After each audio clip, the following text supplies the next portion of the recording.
Peut-être avant de commencer, on a 2 minutes, s'il y avait une ou deux petites questions sur la couleur, avant que je déroule. Si vous avez une question précise, si vous êtes venu pour une question précise, on peut le faire à l'envers si vous voulez. Sur le orange, qu'est-ce que je peux vous dire sur l'orange? Qu'est-ce que vous voulez savoir sur l'orange? Alors, l'orange, c'est assez intéressant, c'est une couleur, quand vous regardez un aplat de couleur orange, vous activez la même zone, enfin vous activez la zone du langage dans votre cerveau qui se situe à peu près au niveau de la nuque. Donc on considère que l'orange est la couleur par excellence de la communication. Et c'est d'ailleurs pour ça qu'il y a un opérateur de téléphonie mobile qui a pris ce nom et ils ont bien fait. Bon, je sais pas, Florent, je commence, tu veux? Eh bien voilà, on y va. Donc Jean-Gabriel Cos, écoutez, je suis ravi d'être ici avec vous pour vous parler de la couleur parce que vous allez voir que dans votre domaine, c'est hyper important. Alors moi, pour la faire très courte, je suis designer, je suis coloriste et tout est parti en fait de ma rencontre avec Marcel Ruffo, le pédopsychiatre que vous connaissez, et qui m'a demandé de faire les couleurs de son hôpital à Marseille, à l'Espace Arthur. Et je me suis dit, qu'est-ce qu'on met comme couleur dans des chambres d'enfants, parce que c'est un hôpital de pédopsychiatrie, d'enfants plutôt dépressifs, voire même suicidaires. Qu'est-ce qu'on leur met comme couleur? Qu'est-ce qu'on met comme couleur dans un réfectoire avec une majorité de jeunes filles anorexiques? Et là, on sort des tendances couleurs en se disant on va mettre du taupe, du bleu canard, du machin, parce qu'on sait tous que le rouge ça active et que le bleu ça calme. Mais j'étais un peu perdu et tout le petit milieu des coloristes, on n'est pas très nombreux, personne n'avait aucune idée de ce qu'il fallait faire. Et j'ai donc regardé au départ un peu par hasard sur Internet et j'ai vu qu'il y avait énormément d'études scientifiques, universitaires sur le sujet et je les ai compilées, j'en ai fait un bouquin. Et ça m'a amené à plein de choses, etc. Voilà. Donc on va se concentrer d'abord sur votre domaine, mais je vais quand même essayer de couvrir un petit peu large pour que vous voyez à quel point le pouvoir de la couleur est important. Alors je vais commencer avec un petit quiz. Ça, moi je bosse beaucoup au Japon, c'est une librairie Tamara Building, qui est très très jolie, qui a ouvert il y a 2-3 ans, 3-4 ans. Donc c'est une bibliothèque où les étudiants, c'est à côté de l'université. Est-ce que vous croyez... D'abord, est-ce que ça vous plaît? C'est joli, hein, enfin, ça prend plein de likes, ça a eu plein de prix d'architecture. Mais est-ce que vous croyez que cette couleur est propice à la lecture? Est-ce que vous avez envie d'aller lire là-dedans? Non. Ben non. Et quelle est la bonne couleur pour la lecture? Alors cette phrase, avant que vous me répondiez, je l'aurais posée à nos ancêtres, mais pour eux, c'était évident. Mais tous, ils le savaient. Mais nous, est-ce que vous savez quelle est la bonne couleur pour la lecture? Marron, ok. Ensuite, qui se lance? Jaune, vert. Bon, et ne se prononce pas. La bonne couleur, effectivement, c'est le vert. Et on s'en est rendu compte, enfin, partout dans le monde, toutes les librairies, les bibliothèques sont vertes, que ce soit à la Sorbonne, au MIT, Harvard, etc. Pourquoi le vert? Maintenant, on sait pourquoi. C'est que quand vous lisez, vous avez besoin à la fois d'activer... Alors ça, c'est hyper schématique ce que je vais vous dire, les neuroscientifiques hurleraient, mais hémisphère droit, hémisphère gauche, vous avez besoin d'activer un petit peu les deux. Et le vert, qui est la couleur au centre du spectre entre infrarouge et ultraviolet, c'est la couleur qui permet un petit peu d'activer les deux. Donc dans du vert, on est à la fois créatif, comme dans des couleurs froides, on est à la fois productif, comme dans les couleurs chaudes. Donc on peut lire, on peut comprendre, imaginer, etc. Donc c'est la bonne couleur. Et voilà pourquoi vous êtes très nombreux à aimer aller lire, par exemple, dans des jardins publics. Ça marche très bien. Aller lire en bord de plage, donc avec du bleu, ça marche pas terrible. Dans du bleu, on s'endort. Enfin, vous voyez, quand vous lisez à la plage, vous faites 3 pages et puis après, paf, vous dormez. Donc, pas une très bonne couleur. Là aussi, il y a des globes verts. Voilà. Plus facile. Salle de spectacle ou cinéma, la bonne couleur. Ce serait, pardon? Bordeaux, pas loin, ouais, pas loin. Non, c'est le rouge. Et partout dans le monde, là aussi, on a des salles de spectacle qui sont rouges. C'est pas du tout un hasard, hein. C'est que dans du rouge, on est focus, on est concentré sur ce qu'il y a sur scène. Quand vous regardez ce spectacle, si vous commencez à vous dire est-ce que j'ai acheté du pain, vous sortez du spectacle. Donc on a besoin de vous garder focus. Vous êtes sur du rouge, on le verra, vous êtes chaleureux. Les personnes sur scène sont chaleureuses, il y a une communication qui se crée. Donc c'est la bonne couleur partout dans le monde, le rouge. Or les designers, il y a de plus en plus, il y a très peu, maintenant il y a plein de cinémas qui sont bleus par exemple. On s'endort dans un cinéma bleu. Ce serait une évidence. Donc la couleur, c'est ce que je vais vous expliquer, elle n'est pas que esthétique, elle est aussi fonctionnelle. Alors, les influences des couleurs ont été étudiées en marketing. Ça a commencé par Procter & Gamble. C'est assez intéressant, on est dans les années 50. Et on appelle ça pas ça marketing encore, mais les chefs de vente se sont demandé est-ce que si on ajoutait des pastilles, des paillettes de couleur dans de la lessive, est-ce que les consommateurs la trouveraient mieux ou moins bien? Donc, ils ont testé une lessive, celle-là je crois, avec des pastilles bleues, rouges ou jaunes. Donc, avec des consommateurs différents, on leur a donné à chacun un baril, 3 barils, un bleu, un rouge, un jaune, et on leur a demandé d'aller essayer ces lessives. C'était que des femmes à l'époque, on parlait de ménagères. Donc, les ménagères sont revenues au bout de 3 semaines, et on leur a demandé est-ce qu'il y avait pour elles une lessive qui était mieux que les autres, sachant bien évidemment que c'était la même lessive et que les paillettes n'étaient là que pour apporter de la couleur. Déjà, aucune ménagère a dit c'est pareil. Toutes ont vu des différences entre les 3 lessives.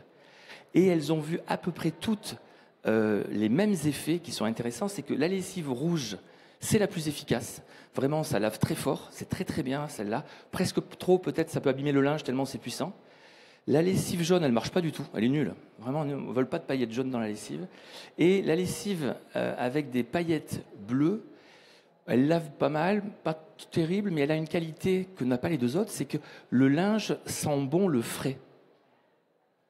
Après, donc, ils ont testé avec du verre. Ils se sont rendus compte que le verre aussi, avec des pastilles vertes, la lessive, le linge sent bon le frais.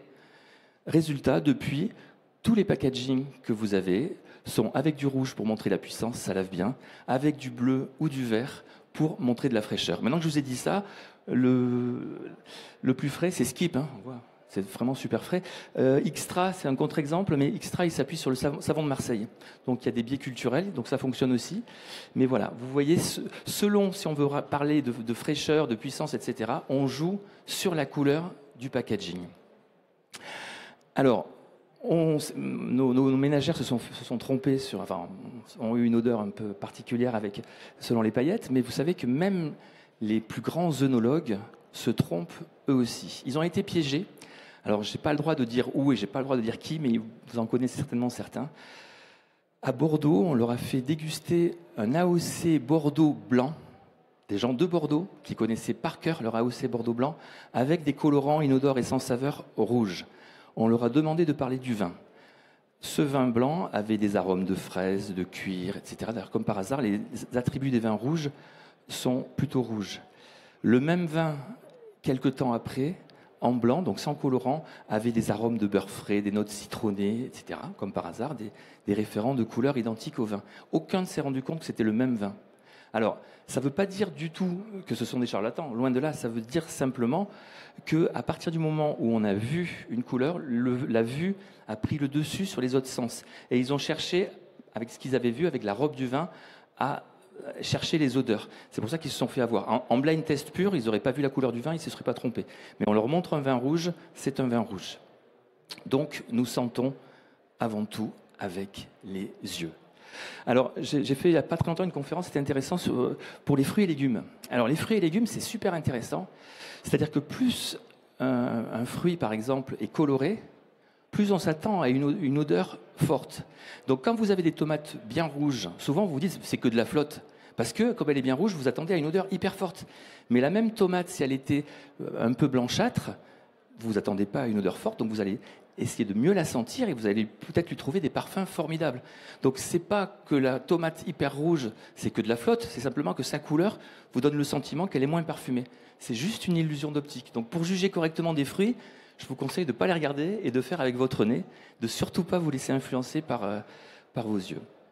Alors maintenant que je vous ai dit ça, vous avez compris que dans l'industrie du parfum, on travaille énormément sur la couleur des packaging parce que ça fait tout. Je vous donne un exemple. Le vétiver, par exemple, c'est pas du tout vert. Ça s'écrit même pas VERT à la fin. Mais dans l'esprit des gens, vétiver, c'est vert. C'est marron, en fait.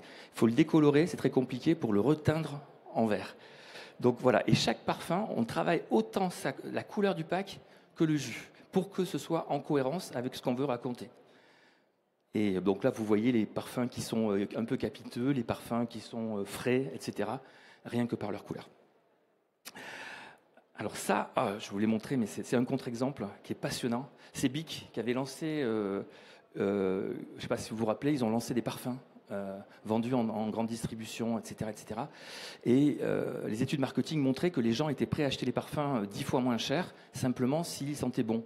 Et donc, Bic avait fait appel aux meilleurs nez du monde, en freelance, pour leur dire, faites-nous 4 jus, les 4 meilleurs jus du monde en blind test. Ils l'ont fait, simplement ils n'ont pas réfléchi aux couleurs et ils ont sorti des parfums avec les meilleurs nez du monde dans ces packaging. Et bien évidemment, quand on voit ça, ça pue. C'est impossible de se dire qu'ils sentent bon dans des couleurs aussi primaires et aussi vulgaires. Donc vous voyez à quel point la couleur est importante dans le packaging.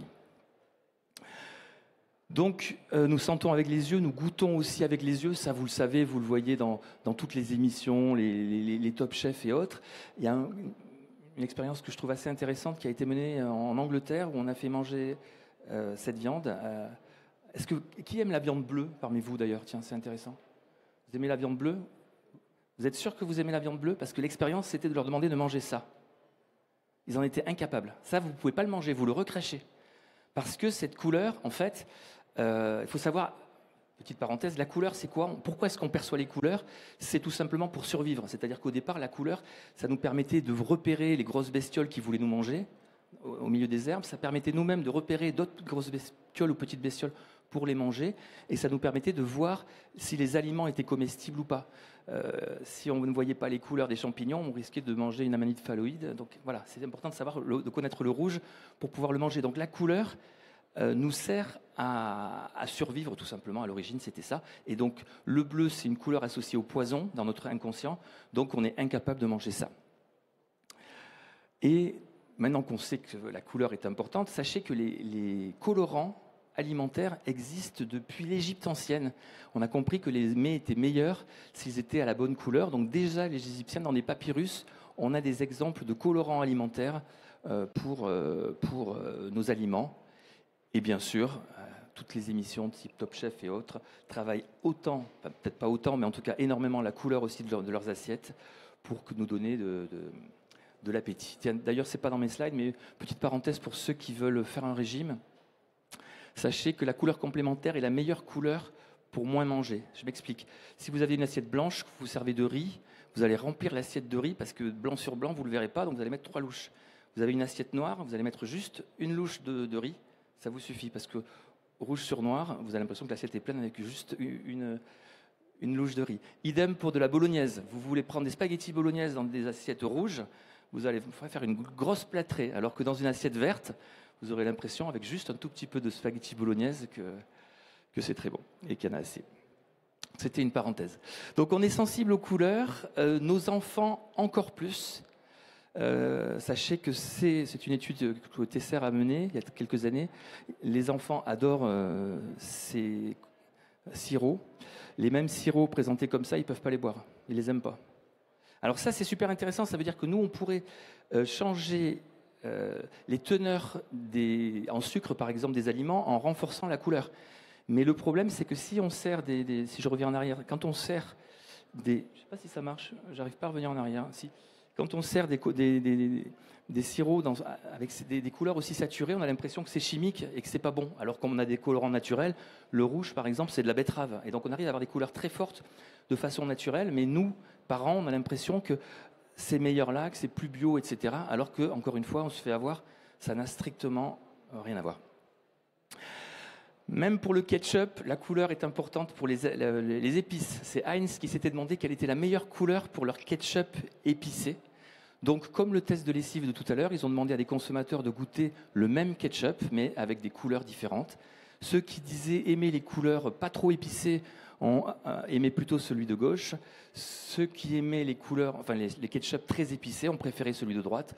Et encore une fois, personne ne s'est rendu compte que c'était 3 fois le même ketchup. Donc ils ont pu doser la couleur de leur ketchup épicé en fonction de ce qu'ils voulaient faire passer comme message. Et pour la petite histoire, d'ailleurs, ils ont fait un ketchup pas très épicé pour que tout le monde puisse plus ou moins le manger, mais avec une couleur plus sombre que prévu pour donner le sentiment qu'il était plus épicé.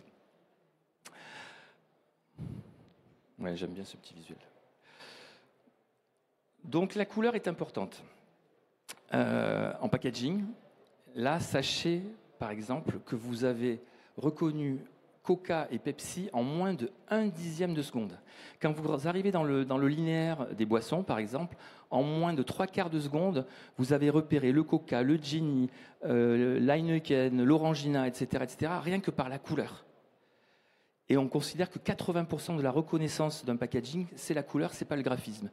Et si vous voulez la preuve, lequel est Coca, lequel est Pepsi, si je vous montre ça. Donc c'est vraiment la couleur qui est importante. Truc intéressant d'ailleurs, petite parenthèse sur Coca et Pepsi, on met plus de glaçons dans un Coca que dans un Pepsi, parce que comme le pack est rouge, on se dit que le Coca est plus chaud que le Pepsi. Donc le Pepsi a besoin de moins de glaçons, pour être refroidi. Donc le rouge, c'est la couleur de la chaleur. On le sait, psychologiquement ça fonctionne. C'est-à-dire que s'ils sont en rouge, c'est parce que vraiment les doudounes, moi j'avais bossé un petit peu pour Decathlon, la même doudoune en rouge, elle est beaucoup plus chaude que la doudoune en bleu. Parce que on a le sentiment d'être vraiment protégé et psychologiquement, si on a chaud, tant mieux, ils en ont besoin, ça peut les aider à survivre. Ça, c'est 2 studios. Moi, j'aime pas mal parler de couleurs à la radio, et je sais que chez RTL, j'ai toujours chaud, chez Europe 1, j'ai toujours froid. Je suis sûr que la température est identique, mais on considère qu'il y a 4 degrés d'écart entre une ambiance chromatique chaude et une ambiance chromatique froide. 4 degrés, c'est énorme. Vous pouvez faire des économies d'énergie de clim, par exemple, en mettant du bleu dans les endroits chauds, ou inversement, en mettant du rouge dans les endroits froids. Et ça pourrait vous faire des économies d'électricité importantes. Alors, il y a un contre-exemple. À la fin d'une conférence, il y avait un médecin du travail qui était venu me voir en me disant « J'avais écouté votre truc et je l'ai fait. Je travaille dans l'industrie alimentaire, dans des chambres froides où j'ai des gars qui, toute la journée, sont dans des chambres froides à température négative. Donc, je me suis dit, dans des poissonneries industrielles exactement, je me suis dit, pour que mes gars aient moins froid, je vais demander à ce qu'on repeigne l'intérieur des frigos, des chambres froides, en rouge. » Ils l'ont fait.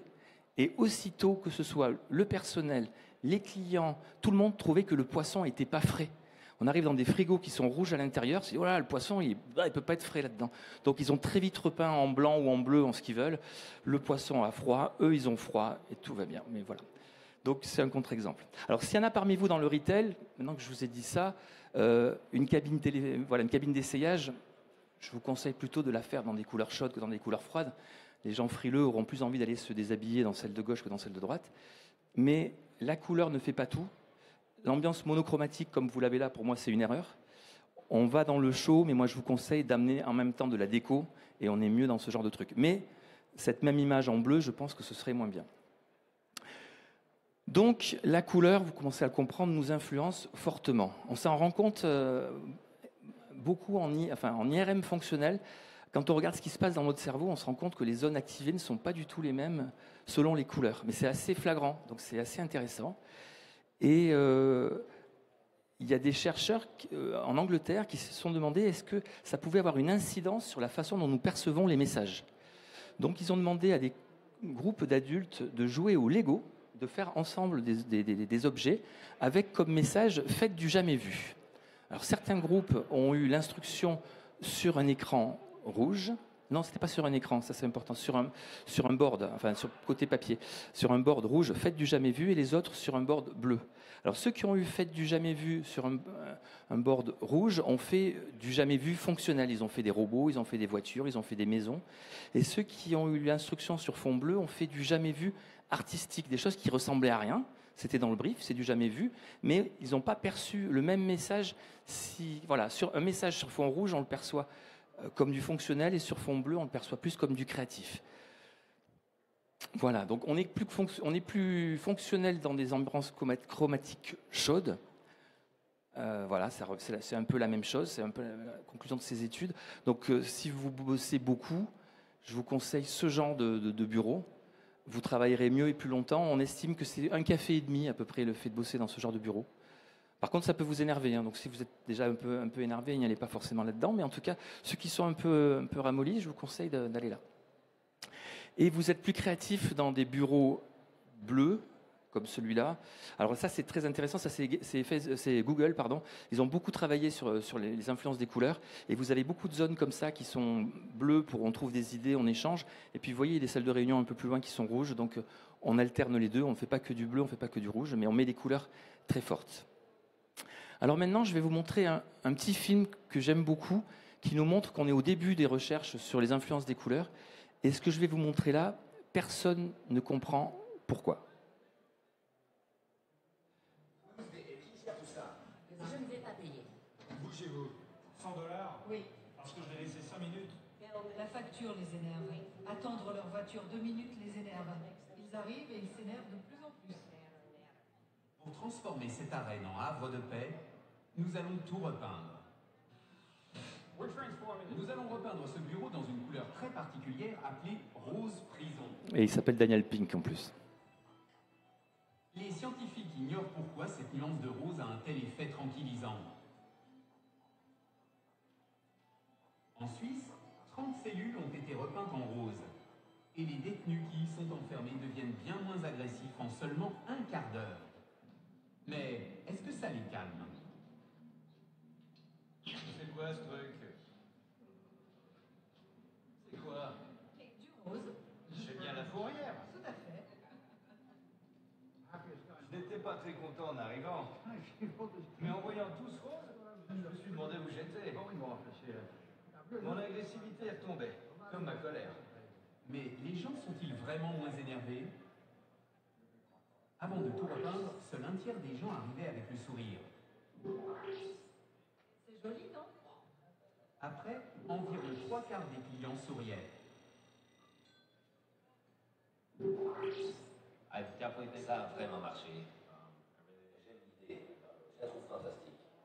Voilà, et on ne sait pas pourquoi, parce que d'un point de vue physique, le rose, c'est la même longueur d'onde que le rouge, et donc on ne comprend pas pourquoi les effets du rose sont plus proches de ceux du bleu.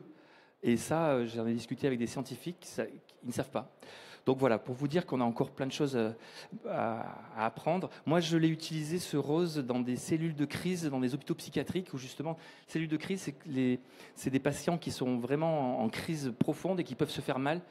Et donc, on les met dans des salles capitonnées du sol au plafond. Et donc, j'ai dit, on n'a qu'à faire les salles de crise roses. Et pour la petite histoire, le tapissier, il y a 2 salles, il pensait faire les 2 salles en 3 jours. Il a mis 5 jours, tellement il était ramollo, raplapla. Il n'arrivait pas à les faire. C'est mal fait en plus, il y a des plis partout. Mais voilà, dans une ambiance rose comme ça, je vous garantis, c'est trop fort comme couleur. C'est-à-dire que c'est bien pour calmer des détenus, mais ne mettez pas votre maison comme ça, ce sera pas... Voilà, ça va un peu loin. Par contre, le rose est une couleur extraordinaire. On a vu que ça calme. Et surtout, cette couleur, je vais vous dévoiler ma truc d'après, cette couleur, en fait, est positive. On a un a priori positif quand on regarde du rose. Et une étude a demandé à des gens de regarder des enfants qui sourient, des photos d'enfants qui sourient, et de regarder des aplats de couleur rose. Et on a des connexions neuronales qui sont à peu près identiques. Donc l'expression « voir la vie en rose » est depuis quelques années scientifiquement prouvée. Et une autre étude qui était intéressante où des salles de classe d'enfants de 8 ans qui étaient belges ont été repeintes en rose et ils ont comparé les dessins des enfants et on se rend compte que les dessins depuis que les salles de classe sont roses sont beaucoup plus positifs, moins de nuages, plus de soleil, etc., des thèmes plus positifs. Donc le rose est une formidable couleur. Donc dans toutes vos boutiques, je vous conseille de mettre du rose quelque part quand on rentre. C'est une couleur où on se dit on est bien ici, c'est vraiment une couleur formidable, le rose. Alors maintenant on va parler de couleur et argent. Sachez que les endroits dans le monde où le chiffre d'affaires reste le plus élevé, c'est tout ce qui est Shibuya, Times Square, Piccadilly Circus, etc. C'est-à-dire que les néons de couleur vous ouvrent le porte-monnaie, mais c'est phénoménal. C'est-à-dire que vous allez là-dedans, on est tous pareils, on a tous envie de consommer. On est des sortes de papillons de nuit attirés avec notre porte-monnaie dans ces boutiques. C'est la couleur qui fait ça. Donc, ceux qui Uniqlo, par exemple, à Paris, a mis des néons partout. Ils n'avaient pas trop le droit vers Opéra, mais il y a des néons sur les marches pour donner envie aux gens de rentrer. C'est ce principe-là. Et en même temps de dépenser. On va en reparler d'Uniqlo parce qu'ils sont intéressants, ils connaissent bien les effets des couleurs. Donc, nous achetons avec nos yeux. Alors, chose intéressante sur les achats et couleurs, plus une couleur est saturée, plus le produit paraît entrée de gamme, premièrement. Donc, il faut faire attention. On a envie d'acheter avec des couleurs saturées, ou fluo, ou lumière, en néon. Mais par contre, on est en entrée de gamme. Là, typiquement, Emma, mais c'est leur objectif, c'est de dire on n'est pas cher. Et l'autre point formidable avec le rouge, c'est que c'est la couleur de l'achat spontané. C'est-à-dire qu'on ne réfléchit pas là-dedans, on arrive, on achète plein de trucs. Donc plus l'ambiance chromatique est chaude, plus on a envie d'acheter des achats spontanés. Attention, pas les achats réfléchis, mais les achats spontanés. On a la même chose dans les pharmacies. Sachez que les packagings sont ultra colorés également pour ça. C'est-à-dire pour tout ce qui est parapharmacie, c'est pour vous donner envie d'acheter. Vous n'aviez pas forcément prévu d'acheter ces produits, mais plus ils vont être colorés, plus vous aurez envie de les acheter. Et si nos pharmacies sont blanches, c'est parce que c'est la couleur de l'hygiène. C'est-à-dire que les cuisiniers sont en blanc, les médecins sont en blanc, etc. Donc quand on a besoin de montrer de la propreté, on met du blanc. Donc ça, c'est les couleurs parfaites pour une pharmacie, beaucoup de blanc pour dire que c'est propre, donc on est vraiment dans l'univers médical, et même un seul blanc, mais par contre des produits ultra colorés, des packaging ultra colorés, des PLV ultra colorés. Voilà, ça c'est l'idéal. Je ne sais pas s'il y a des gens qui sont un peu dans cet univers, mais je voulais vous le montrer. Donc le rouge, on est sur les achats d'impulsion, et on n'est pas super haut de gamme. Alors après, des marques comme Camper, ils sont un peu embêtés parce qu'ils veulent en même temps faire de l'achat d'impulsion, mais leurs chaussures sont pas si peu chères, donc ils vont sur un gros travail de graphiste pour faire des choses qui sont vraiment belles comme celle-là. C'est-à-dire qu'on lit Camper d'un côté, on voit les chaussures de l'autre, donc il y a un travail vraiment de designer à faire si on a une couleur chaude pour arriver à remonter en gamme. Ça c'est intéressant. Moi je connais bien Uniqlo. Ça c'est au Japon. Et au Japon, Uniqlo a une image beaucoup plus entrée de gamme qu'en France, assumée. Uniqlo, c'est pas cher du tout pour des Japonais. C'est vraiment, c'est notre foire fouille à nous, quelque part. Donc, qu'est-ce qu'ils font ? Ils mettent des couleurs très vives. Ça, c'est une ambiance chromatique qu'on a chez Uniqlo Tokyo. Mais à Paris, vous avez plutôt ça. C'est-à-dire que les produits sont les mêmes. Par contre, tout le reste, tout ce qui est PLV, etc., on va dans les codes du luxe, c'est-à-dire qu'on est achromatique. Ça, c'est intéressant. Plus on monte en gamme, moins on met de couleurs dans les environnements retail. Et ça vient de Coco Chanel. C'est cette dame qui, en 1926 exactement, a inventé la petite robe noire, qui était un peu scandaleuse à l'époque, puisque toutes les femmes étaient habillées avec des couleurs vives, et il n'y avait que les femmes en deuil qui portaient du noir. Mais Coco Chanel a inventé cette petite robe noire qui a été un immense succès, et tous les créateurs français, notamment en haute couture, se sont engouffrés derrière Coco Chanel et ont décrété que le noir et le blanc, c'était ce qu'il y avait de plus chic. C'est pour ça qu'encore aujourd'hui, on est en noir et blanc. Enfin, si on a le temps, je vous raconterai l'histoire du smoking, pourquoi est-ce qu'on est en noir et blanc et tout ça, mais c'est pas le propos. Donc. Mais voilà, sachez que on est en noir et blanc dans du chic et on est en couleur vive dans du moins chic. Mais on peut quand même mettre de la couleur, mais elle est traitée avec parcimonie. Là, je vous parle de l'Europe, parce qu'en Chine, c'est différent. On a du chic très coloré, très saturé en couleurs. Mais en Occident, ce n'est pas le cas. Et en Occident, il y a des choses qui sont très intéressantes sur les couleurs. C'est que les couleurs sont associées à des marques. Donc, si vous voulez lancer un chocolatier haut de gamme en France, est-ce que vous pensez que c'est bien de le faire comme ça ? Et non. Et non, ça c'est pourtant en France. Ça. C'est les couleurs de quoi ? Vous avez reconnu ces couleurs-là. C'est les couleurs du chocolat Milka. Donc, on n'a pas envie d'acheter une tablette à 30 € parce qu'elle est violette, parce que le violet et blanc, c'est réservé par Milka. Donc c'est super important pour des marques de comprendre la culture du pays. Quand je fais des couleurs à l'étranger, j'essaie vraiment je peux faire des erreurs comme ça, parce que Milka, c'est qu'en France. Donc les designers étrangers qui ont fait ce point de vente en France, à mon avis, se sont trompés. Donc pour nous, c'est super important d'aller sur les bonnes couleurs des pays, ou en tout cas de faire attention de ne pas avoir les mauvaises couleurs. Donc quand on dit que des marques ont des couleurs reconnaissables, le meilleur exemple, vous le connaissez, c'est Hermès. Donc ce matin, là, j'ai rajouté ce petit slide. Donc si vous voulez acheter le Birkin Hermès de 2016, il est qu'à 17 000 €. Voilà. Non, personne. Alors d'ailleurs, est-ce que vous savez pourquoi le Hermès a choisi le orange comme couleur ? Quelqu'un ? Il y en a qui j'ai entendu un oui ? Elle est longue l'histoire, je vais le dire pour vous. Je vais le dire et vous allez me dire si je ne dis pas trop de bêtises. On est pendant la Deuxième Guerre mondiale, c'est ça ? Bon. Deuxième Guerre mondiale, Hermès, il y a la pénurie, on est à Paris. Le cartonnier de Hermès qui fait toutes les boîtes à chapeaux n'a plus que du orange. Avant, un chapeau bleu était dans une boîte bleue, un chapeau rouge dans une boîte rouge, etc. Mais il ne restait plus que des boîtes orange. Donc en 1944 et 1945, les femmes qui achetaient un chapeau bleu repartaient avec des boîtes orange. Et pour Hermès, c'était une hérésie, un scandale.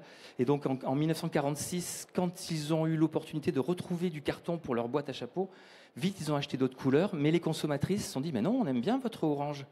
Et c'est comme ça que Hermès s'est dit ah bon, ben, si vous aimez l'orange, on va revenir au orange. Et depuis, Hermès n'a que des packs orange, mais c'est un pur hasard.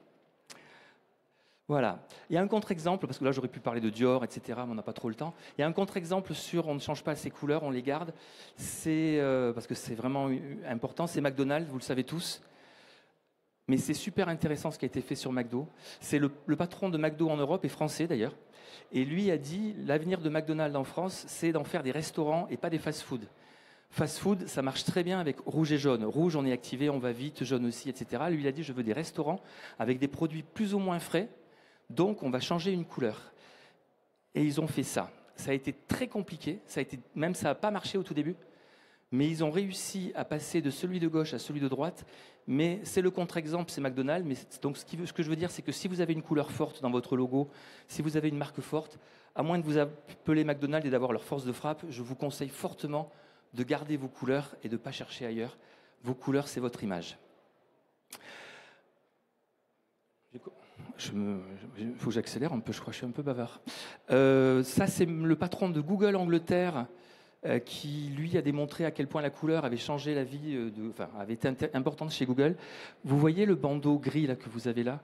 En 2020, on ne les a plus d'ailleurs, en 2020, il y avait ce bandeau-là, et on a tous testé des nuances différentes de ce bandeau qui nous donne envie de cliquer, pour arriver sur des liens commerciaux.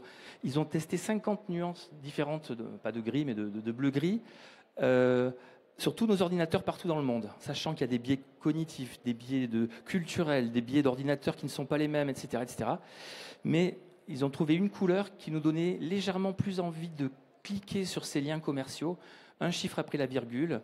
Ils l'ont mis en place l'année d'après, et un an après, ce monsieur donc, a fait une conférence pour expliquer que le fait d'avoir changé le bleu des bandeaux publicitaires de Google avait permis à Google d'engendrer 200 millions de dollars de chiffre d'affaires supplémentaire. Voilà, donc 200 millions de dollars, ça parle, et c'est pour ça que Google, ils sont aussi bons en couleur et influence, parce qu'ils travaillent beaucoup, beaucoup là-dessus. L'autre marque, bien sûr, qui connaît parfaitement les influences des couleurs et qui travaille là-dessus, c'est bien sûr Apple. Apple, ils ont une stratégie à deux jambes, techno, convivialité. Techno, c'est noir, gris, or. Convivialité, c'est couleur. Dès qu'ils lancent un nouveau produit, il est plutôt techno, donc il est blanc, or, gris, noir. Et dès qu'ils n'ont pas grand-chose à raconter, ils mettent de la couleur pour amener la convivialité. Ils font ça sur tous leurs produits depuis toujours et ça fonctionne très bien. Et ça reste une marque unique parce que c'est les premiers justement à ramener des couleurs comme ça sur de la techno. L'autre point intéressant avec Apple, c'est que c'est les premiers à avoir proposé autant de choix de couleurs d'un même produit dans la techno. Chez Lacoste, ils le faisaient depuis longtemps, avec énormément de succès, on le sait tous. Sachez que chez Lacoste, plus de la moitié de leurs ventes, c'est le bleu marine, le gris, le beige. Il y a 70 couleurs, 80 couleurs, peu importe. Vous achetez votre polo bleu marine parce que vous avez vu toutes ces couleurs, parce qu'il y a un colorama qui est intéressant. Vous avez le sentiment d'avoir du choix. Et c'est ce que je veux vous dire aujourd'hui, ce qui est en train de vraiment changer dans le retail, c'est qu'on vous demande du choix. Et par la couleur, on peut le faire. Vous connaissez le succès de Cosmeti, je passe vite. Absolute Vodka, très intéressant. Ils ont lancé par IA, enfin c'était pas encore de l'IA, ça s'appelait pas comme ça à l'époque, que des packagings uniques. C'est-à-dire que c'est l'ordinateur lui-même qui a défini les packagings. Ils ont lancé 3 millions de bouteilles différentes. Très intéressant. Lancôme aujourd'hui, depuis un an, a décidé de personnaliser les fonds de teint de leur couleur. Donc, ils prennent la couleur avec un spectro de leur cliente et vous pouvez acheter le fond de teint de votre couleur, des couleurs exactes de votre carnation. Ça cartonne, ça marche très très bien partout dans le monde. Yves Saint Laurent fait la même chose avec des rouges à lèvres. Vous pouvez prendre le rouge exact de vos lèvres un peu rehaussé, vous pouvez en prendre un autre. Donc, vous pouvez avoir votre propre couleur. Et pour finir, je vais vous parler de Porsche, qui est un exemple dingue. On est dans le luxe, mais pour vous montrer à quel point la couleur est importante. Imaginez que vous vouliez acheter une Porsche 911. Vous avez le choix entre 126 couleurs, pour commencer. Ensuite, vous allez pouvoir choisir la couleur de vos jantes. Vous en avez une quinzaine, je crois, de couleurs de jantes. Ensuite, vous allez pouvoir choisir la couleur de vos sièges, la couleur de vos ceintures de sécurité, la couleur du volant, la couleur du etc., etc., etc. Vous avez, ça c'est quoi? C'est la couleur du panneau du rétroviseur personnalisé. Donc j'ai fait un petit calcul, je me suis dit combien on pouvait avoir de Porsche uniques. Et donc, voilà, ça c'est tout ce que l'on peut personnaliser par la couleur chez Porsche. C'est sur le site, hein, allez sur 900, sur Porsche.com, vous verrez. Eh bien, le nombre, c'est celui-là, 6,73 E puissance 24. Pour vous donner un ordre d'idée, c'est supérieur au nombre de grains de sable sur Terre. Voilà. Merci. Et je laisse le mot de la fin à Pierre Dac qui dit « Si la matière grise était plus rose, le monde aurait moins les idées noires. » Merci. Et si vous voulez en savoir plus, je me fais mon auto-promo par la couleur. Vous avez des livres qui existent sur le sujet. Voilà, pardon. C'est de bonne guerre. Merci beaucoup. Est-ce que vous avez quelques petites questions? Je ne sais pas si on a du temps, Florent, ou pas? 2 minutes. Bon, au moins, ah oui.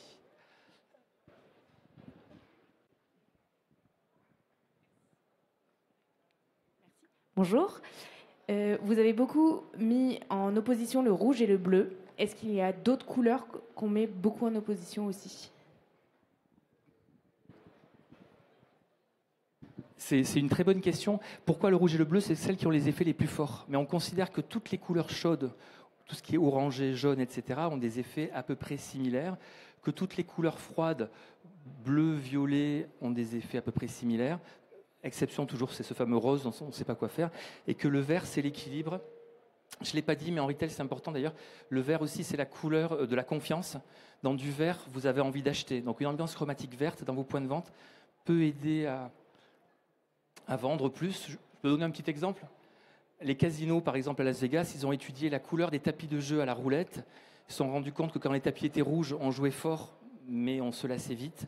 Tapis bleu, on joue mollement et on s'ennuie et on s'en va. Tapis vert, on joue moyennement, mais par contre, on a le sentiment qu'on va se refaire et on reste plus longtemps. Et c'est pour ça que les tapis sont verts, c'est qu'on perd plus d'argent sur les tapis verts que bleus ou rouges. Voilà. Par contre, on joue mieux aux cartes, on joue mieux au bridge, on joue mieux au billard, parce que c'est la couleur de l'équilibre, on est équilibré, on est en confiance. Voilà. Donc toutes les couleurs ont un peu des influences. Plus on est saturé en couleur, plus l'influence est forte. Moins on est saturé, moins c'est fort, ou plus on a de surface. Si vous voulez un effet avec une couleur un peu pastel, il faut vraiment faire les 4 murs, par exemple, pour arriver à compenser le fait que la couleur est moins saturée. Mais toutes les couleurs ont des influences. Voilà. Une dernière question? Oui?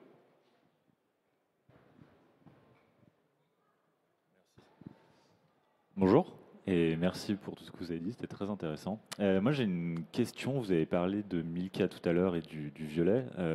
Quelles sont les couleurs qui se mangent et pourquoi le violet souvent n'est pas associé aux couleurs qui se mangent? Alors c'est une très bonne question, j'espère que ce n'est pas votre chocolaterie. Bon, ça va. Alors en fait, on reproduit ce qu'on voit dans la nature, on cherche ce qu'on connaît. Le bleu par exemple, c'est la couleur anti-alimentaire parce qu'il n'y a pas d'aliment bleu. C'est pour ça qu'un steak bleu, on ne peut pas le manger. Même les myrtilles, etc., ce n'est pas vraiment bleu, c'est quasiment noir. Donc on cherche ce que l'on connaît et on veut reproduire ça, on veut ça dans notre assiette. Ça veut dire quoi? Ça veut dire que si vous avez une couleur qui ne correspond pas à ce que vous cherchez, vous vous faites avoir. Moi, expérience personnelle, la première fois que j'ai été dans un restaurant japonais, le wasabi, c'était vert. Pour moi, un truc vert, c'est forcément pas fort. J'ai confondu avec du guacamole. Et bien, j'ai tout mangé d'une seule. Voilà, je ne ferai plus. Donc, et par contre, si ça avait été rouge, jamais j'aurais mis en entier une pâte rouge dans la bouche, parce que pour moi, rouge égale piment. Donc, ce qui est important, c'est d'avoir des couleurs, comme les parfums que je vous ai montrés, en alimentation, d'avoir des couleurs qui correspondent à ce qu'on veut raconter comme histoire. Le sucré, c'est des couleurs, le rose marche très bien en sucré, le vert pomme, donc là, on est plutôt sur des couleurs pastel pour dire sucré, sombre pour dire épicé, voilà. Et puis, on a des référents, la paella, donc voilà, donc tout ce qui va être safran, on voudra que ce soit jaune, etc., etc. Bon, j'aurais parlé avec vous pendant des heures, mais...